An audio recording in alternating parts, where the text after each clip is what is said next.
বৃক্ষমেলা যদি স্থায়ীভাবে কোনো জায়গায় হতো তাহলে অনেক ভালো হতো, কারণ বৃক্ষমেলায় অনেক সুন্দর সুন্দর বৃক্ষ আসে, গাছগাছালি আসে, নতুন নতুন ফলের সম্পর্কে জানা যায়, দেখা যায়।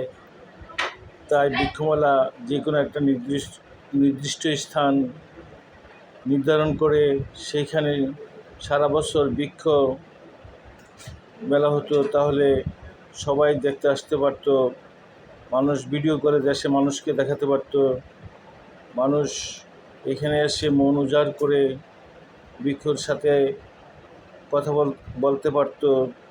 বৃক্ষকে ভালোবাসলে মন ভালো থাকে। যদি মন ভালো করতে চান নদীর কাছে যান, যদি মন ভালো করতে চান বৃক্ষের কাছে যান। কবির এই ভাষা কখনো মিথ্যা হতে পারে না। তাই বৃক্ষ মেলায় সকলে আসবেন, সকলকে আমন্ত্রণ জানালাম, কারণ বৃক্ষের কাছে আসলেই মন ভালো হয়।